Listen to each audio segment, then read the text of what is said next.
Hello, Cleveland. Welcome to the Dawgland Podcast. I am your host, Anthony Joki. As always, got my co-host Jackson McCurry alongside me. Jack, how we doing today? Doing good, man. It's a good day. Work is stressful, as I've mentioned on the last couple episodes, but I don't really want to talk about that. And I'm glad we're actually sitting down to do an extra video and extra podcast for everybody this week. Yeah, if you guys listen to our podcast on Apple, Spotify, etc., be sure to go check out our YouTube channel. We're actually working on video now. But what we wanted to do is come on here and kind of we've been through 4 games, and I know the NFL season is 17 games now, and this would be like the normal quarter point of the season, but we still figure after 4 games, we can grade the first quarter of the Browns season. So what we wanted to do is come in here and go through each position groups and assign grades, based on these first 4 games. So Jack, when we look at the quarterback position, and I know this has been the biggest topic on talk radio, on X, wherever you can uh, consume NFL media, has been the quarterback position for the Cleveland Browns and Deshaun Watson. When you look at how this performance has been through these first 4 games, what letter grade would you give Deshaun? It- So, I feel like this is kind of hard. This is kind of hard because you look at the supporting cast around him. You just look at a combination of things with Deshaun. Um, But honestly, he's had, I think, and we talked about it recapping the game on Monday. I think he's had bad game, good game, bad game, okay game. Actually, I would even call the Jacksonville game an okay game. I'll give him a C. I think he's been average, maybe even give him like a C minus, perhaps. I think he's been average. I think you look like Dallas wasn't a good game. The Giants game wasn't a good game, even though some people will say that's a good game. But I look at Jacksonville. I think he did some good things, not some good things, and that was the same case in the Vegas game. I would like to see him start stacking okay to good games. Yeah, I think that'll boost his confidence and hopefully get the offense going in the right direction. But I think it's fair to give him like a C minus grade because I wouldn't say he's been like above average by any means, but I would say around average, maybe a slightly bit below average. I think is a fair grade for Deshaun through the first quarter of the season. I saw a chart yesterday from Kevin Cole, and I wanted to kind of call to it here because what it had was quarterbacks PFF offensive grade versus their EPA, which is expected points added per play. And Watson is sitting right around a 70 in his PFF grade, but his EPA per play is just under minus zero point 0.2. Where do you see, like, the non-correlation there between the 2? Because he's grading out, kind of right in the middle of all the quarterbacks in terms of his PFF grade, but his EPA is, 2nd worst only to Will Levis right now. Yeah, I think I don't I still don't know like what the whole like formula is for EPA, but I mean if you look at his PFF grades, for instance, I'm gonna pull them up because I'm on PFF while we're talking. Um like Jacksonville and Vegas were his two best games actually this year, and they were both above average. And Vegas, he was actually like I think he was the third highest graded quarterback by PFF. So I think he did some good things. Like he didn't turn the ball over in the Jacksonville game. You can't really count the turnover against Vegas because he threw a good ball at Amari Cooper and Amari didn't catch it. He didn't do his job. So I think Amari or he's done some good things, but then you look at the Dallas game, the New York Giants game, he didn't do some good things. He was very inconsistent throwing the ball. He's not pushing the ball downfield. He's creating mistakes for himself when in terms of, what's the word I'm looking for? Um when it comes to the pass rush, feeling the pass rush. Like he hasn't been credited with all the sacks that he's taken. Like the majority of them have gone to the offensive line, but he's responsible for some of those as well. So I think it's a combination of things. Obviously, like everybody's metrics and stats are gonna appeal different. Like ESPN's QBR formula has him as the worst quarterback in the league. I don't think he's there. Is he in the bottom 10? You could make a strong case for that, but it everybody's going to have a different metric in that stance, but I look at it as he's had two okay to maybe good games and two really bad games, and that's why I'm giving him an average grade at this point. So you gave him a C/C minus. Where does he need to be for these next 4 games into the second quarter here, per se? He's got to be at least, I would say, C plus to a B. And I think in that level, if he can continue to build on momentum, keep stacking the okay to good performances, I think that his grade should come up, of course, because that means he's trending in the right direction. Obviously, the supporting cast is going to have to help him. Because if like passes like the Tillman one against the Giants, the one with Omari against Vegas, if those keep happening, like that's not going to do him any favors if he's putting throws right on the numbers and the receivers aren't hauling it in. Um, but you just kind of hope he keeps stacking performances, keeps building momentum. Because there's a stigma out there that he's kind of a slow starter. I've looked at the game logs over his career. I kind of disagree with that notion, but if he can keep building momentum and he can get that C minus to a C grade up to like a C plus, B minus, maybe even a B, then it would make you wonder that the offense is trending in the right direction, because if he's leading the way, then that just bodes well for the offense as well. And I think the biggest thing too is he needs to be on the field because the last 2 years he's been out there a minimal amount of time, and we need to see him out there for a full 17 games. I think to really dissect where he's at the moment. All right, let's move on to the running backs, and this can almost be sort of incomplete because we haven't had Nick Chubb, Naheem Hines as well. Pierre Strong's been hurt, but when you have had the performances of Jerome Ford and Deontay Foreman, what grade would you give them through these first 4 games? God, you would have to give them like somewhere around a D, just because it's been very lackluster with the running game. And part of that's the offensive scheme change where you're incorporating a lot of things with Ken Dorsey, who wasn't the most successful at running the football during his time in Buffalo as OC. I mean, Jerome Ford has made some big runs, but in terms of running efficiency, he's hasn't been that good. Like he is averaging 5.2 yards per carry, but how many explosive runs has he had this year? He's had a couple, at least a couple come to mind.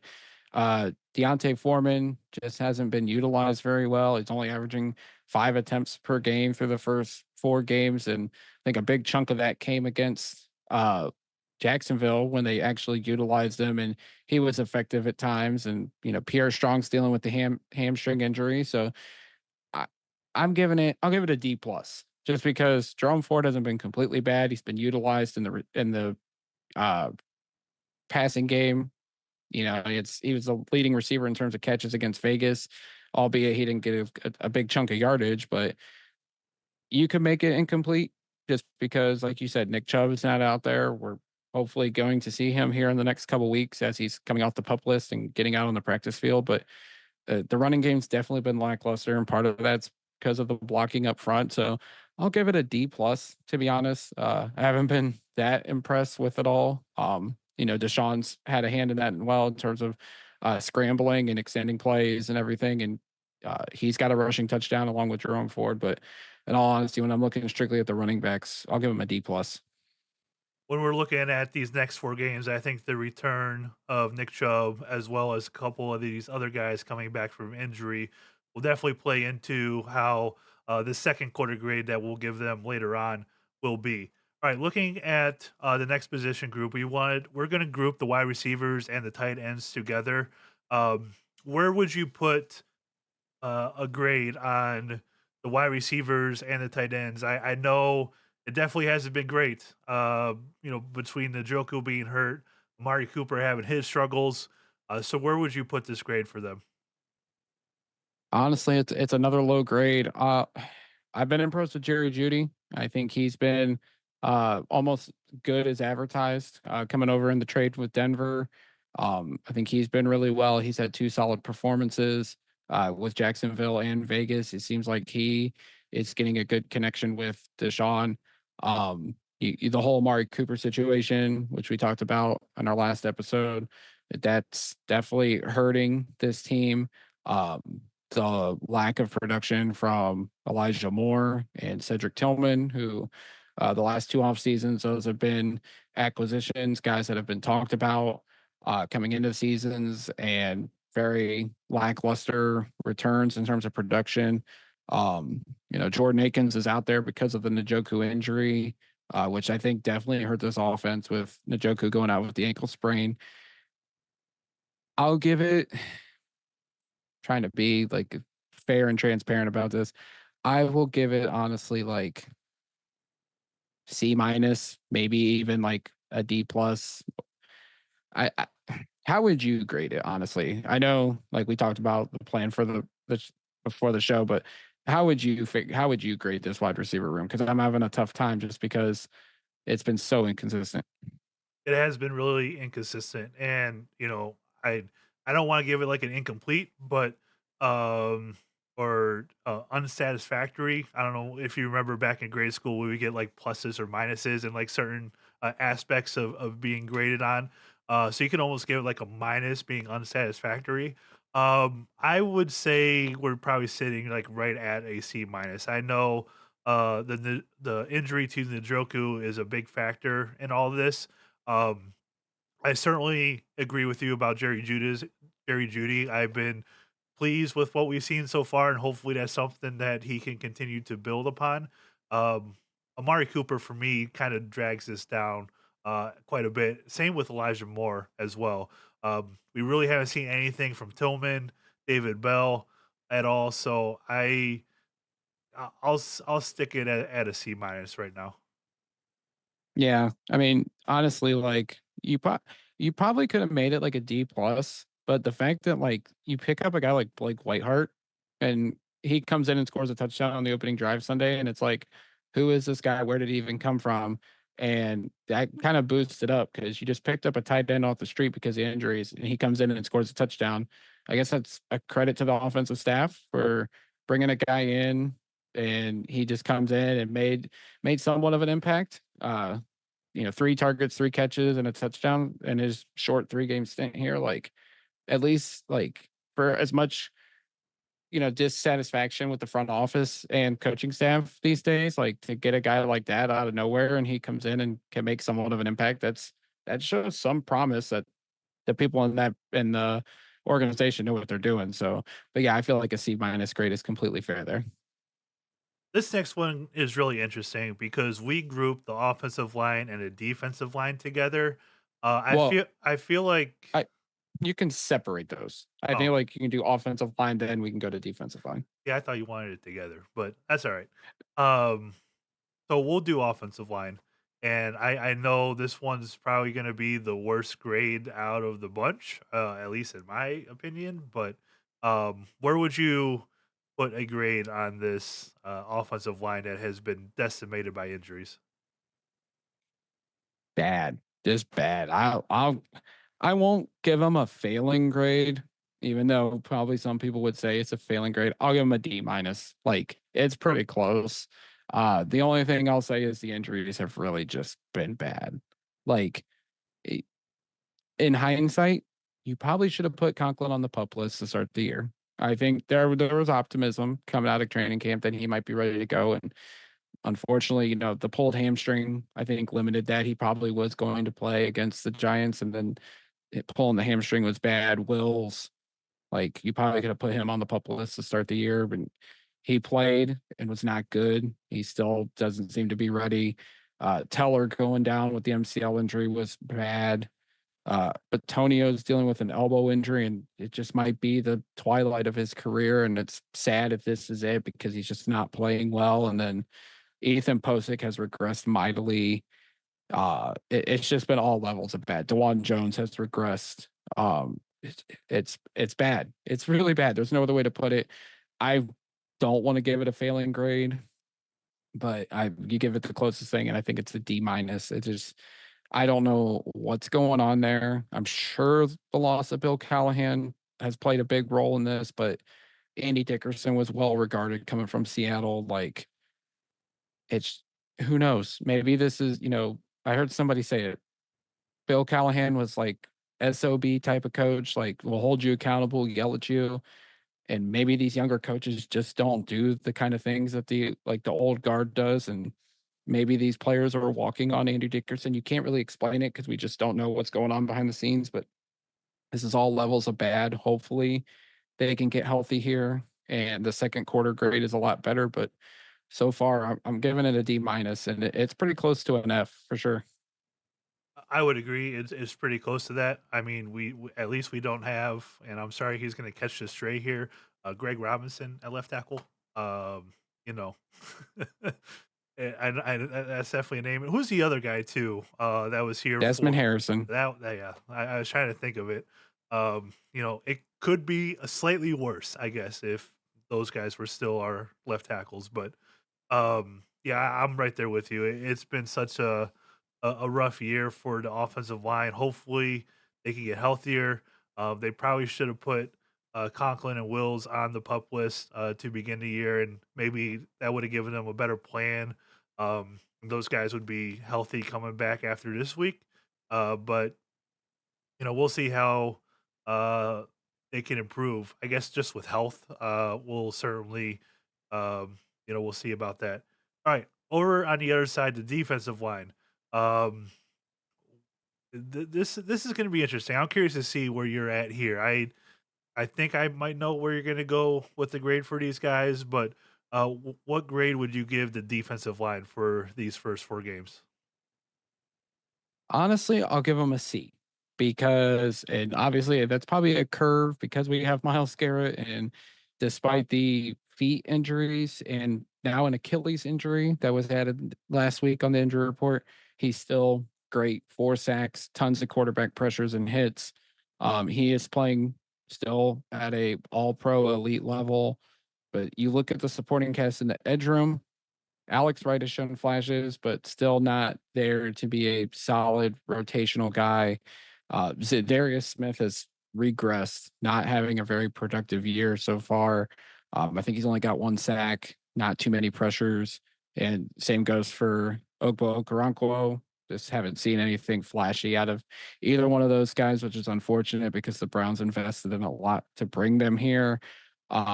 I will say Isaiah McGuire has shown promise in rotational uh, flashes here and there, so that gives me hope. Obviously, he was, I think, pretty close to the top 100 pick last year, coming out of Missouri. So you kind of hope that the Browns are molding McGuire and Wright to hopefully one day replace Double O and Zedarius, but uh, still to be determined. And then as far as the interior goes, I think Dalvin Tomlinson's been solid. Um, in terms of the interior. Uh, Jefferson hasn't really shown much. Shelby Harris has been the solid vet, consistent. Mo Hurst obviously has been out since week 1 with the injury, and then obviously to be determined on Michael Hall, who we found out today before recording 5-game suspension. He's already served 4 games, so he should be back next week. We'll see what his role is going to be with the Browns coming off this suspension for the personal conduct policy violation, but I'll give it a C. I think it's been average. I think you got 3 solid guys on that defensive front and Miles, Tomlinson, and Harris, and everybody else has not really shown much. So you definitely hope up front that the defensive line and especially the pass rush improves as the season carries on. This is kind of like those group projects in school where you have a bunch of guys that don't contribute much, and then you have one person that boosts the grade up as high as you can. Obviously that guy is Miles. He's probably the only reason that they have a C right now. They have struggled a little bit, especially in the run game. Being able to, and we saw that big time on Sunday against the Raiders. So I think that that's something that they really need to focus on here, in this kind of second quarter of the season. All right, moving to the next level, the linebackers. JOK. I guess you could kind of throw Delpit in there because he seems to kind of line up in that area. Hicks. Where would you put a grade on these linebackers through these first 4 games? Mm, like C plus. Like JOK has been good.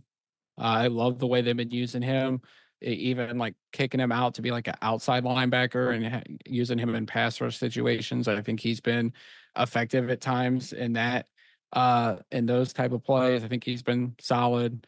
Uh, Jordan Hicks, like he's been out there, he's been up and down dealing with injuries. Devin Bush, when he's gotten the chance to play, and it increased when Hicks went out with the injury on Sunday against Vegas. I think he's been all right, but it's like an average group. I think we might have expected a little bit too much from this group, perhaps, with the addition of Hicks because he's been effective, solid veteran leadership, was an upgrade over Anthony Walker. Devin Bush was the wild card, like Diabate not getting to really show too much because he went out quick with an injury against Dallas and he's on IR. Same with Tony Fields. Like, I think this is an average group. You kind of hope that Diabate and Fields can come back and help in that linebacker room and help on the special teams. But all in all, I think it's an average room right now. Obviously, JOK is the man there in the middle, especially in that linebacker room. So, and the Browns extended him, so I think he's been solid, consistent, what we've expected out of him. So, I'll give it a probably a solid C for the linebackers, just because I don't think they've been great, but I don't think they've been god awful. Yeah, I'm kind of with you there. It's kind of been average, maybe a C plus. Maybe just slightly above there for the linebacking core. All right, in the secondary, Denzel Ward, Emerson, Newsom, Delpit, um, Ronnie McLeod, Hickman. Hickman. Where are you at with these guys through these first 4 games? Um, I think Ward's been good. I think Hickman's been good filling in for Thornhill while he's been on IR. But like everybody else has been like, I haven't seen Newsom do too many bad things. So I think he's been okay for the most part this year. Besides the But roughing the at, passer that cost him a turnover. besides that, this is a terrible mistake by him. And I know they tried to play it off and saying it, it was nothing. You hit him in the head. You know that they're protecting the quarterbacks by all means. But then Martin Emerson, major regression this year. PFF has him as the second worst corner in the National Football League. And he has played like that. And there's like no ifs, ands, or buts about it. This is a guy that was probably going to get Pro Bowl consideration this year if it continued to back up what he's done the first 2 years. Don't know what's going on there. Delpit's been average. McLeod, it's his last year. He had the big touchdown to make it a close game on Sunday, but other than that, he hasn't been great. C minus. Maybe you can even give it a D just because this was probably the most talented group uh, coming into the season on the Browns roster was the secondary, and it's been very lackluster and very underachieving. As like the defense has pretty much been during the first half of games this year, because we've talked about it. The second half they need to clean up some stuff, but very disappointed in the secondary this year because it seemed to be their strength. And outside of Ward, Newsom, and Hickman, it's been very lackluster and disappointing. So I'll give it a C minus, maybe even a D. And that's kind of where I'm standing right now. There was a case for Emerson, with all the extensions that they have given out, that he might have been next in line. And I think right now, you just might want to let that contract play out to see where he's sitting, and then make a decision from there. So Yeah. I'll really look to see if he can bounce back as we progress through the season, as much of the team needs to do as we head on to the second quarter of the season. All right, special teams. Where would you rank or grade these special teams through these first 4 weeks? I think there's still an adjustment to the kickoff rule, and I think like there's no solid answer at kick returner and punt returner. It should have been who was it, Prochet, and who was the other guy? Who was the kick? Hines, right? Hines is supposed to do it. No, Will be they part of it. they cut who was the punt returner like early in the season, and then they cut him to put Prochet back on. I'm Darden. like totally drawing. Oh, Darden. Like Darden was great week one against Dallas, and then they cut him for Prochet, and Prochet's been meh. Like in terms of the return game, they put Foreman back there, and he had like a 30-yard return against Vegas. So I still think they're adjusting through that. Don't understand why it's still not Darden, but just because he seemed like somebody that could bust one for a touchdown, and then they dropped him after a week. So that's still a mystery to me. In terms of kicking, Dustin Hopkins, like yes, he missed an extra point, he's missed a field goal, but he is still the Pro Bowl caliber kicker. He gets an A in terms of the kicking. Corey Bjorquez has been great punting this year, averaging 52 yards a punt. He could be a Pro Bowl punter the way this is going. So Probably he's getting an A. probably won us the game in Jacksonville. Yeah. Oh, hands down, won us the game because that set up the Alex Wright safeties. One of the craziest punts I've ever seen. So I'll give it a solid B plus. It'd be an A if we had a solid return game. And we probably would have had we kept Jalen Darden, but I'll give it a solid B plus. I think Hopkins, Bjorquez, and Hewlett are fantastic at their positions. Obviously, everybody knows Charlie Hewlett's the GOAT in terms of long snappers, but special teams, I'll give it a solid B plus. Yes, they've had their moments in terms of return coverage, and that all that with Bubba Ventrone, but special teams unit solid. It's definitely a B plus. It'd be an A if the return game was a little better. If they based the MVP award on the new kickoff rules, I think you're missing out on Winston Reed here. Like this dude is Oh, just flying all over the field. I love oh, for how he sure. covers kicks. Like the dude just flies down the field and will hit you with everything that he has. So I think he's been a really bright spot on the special teams in terms of kickoff coverage. Absolutely. They were talking on ESPN Cleveland on Monday after, reacting to the game. They're like, who plays angry for the Browns? And Emmett Golden goes, Winston Reed plays angry. And that's no joke because, like you said, that guy's been a missile on return coverage. He lit up a dude in Jacksonville. I think it forced a fumble, if I'm not mistaken.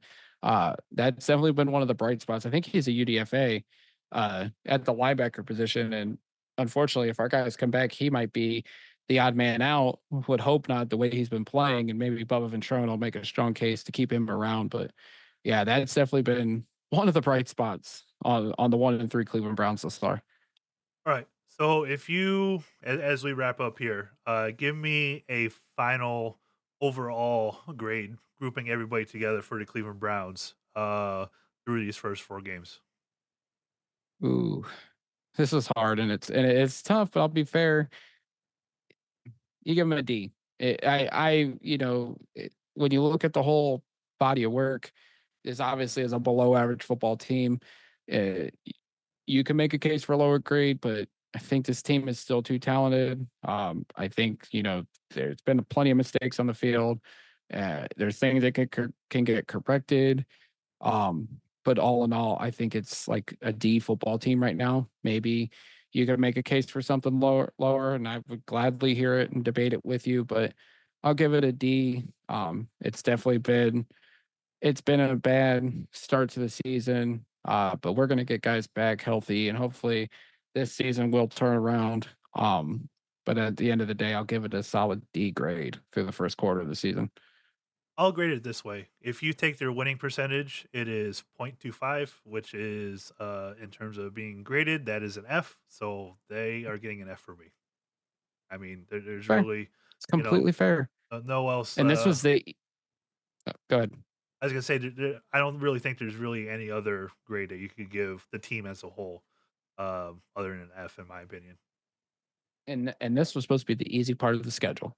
It's what some of us talked about was talked about after the schedule came out. Like, this is going to be the easy part of the schedule, and unfortunately, we've gotten embarrassed on our home field twice and lost to a team that was without their two superstars, one on each side of the ball, one that just requested a trade today, which is a pretty big story. But yeah, I mean, if you want to give them an F is completely fair in my book too. All right. We'll see how it all shakes out for the second quarter here. Hopefully, they can improve on that F. They're going to have to, otherwise, it's going to be a very very long year, and I don't want to deal with that, unfortunately. But be sure to give Jack a follow on X at JackMcCurry08. Be sure to give me a follow at Anthony Joki, JOKI. Follow the Dogland on X, Facebook, Instagram, YouTube, at the Dogland handle. Until next time, we'll be back to preview the Browns and the Washington Commanders, which is going to be another tough game this weekend. So we'll be back to discuss all that. And remember, most importantly, go Browns. Go Browns.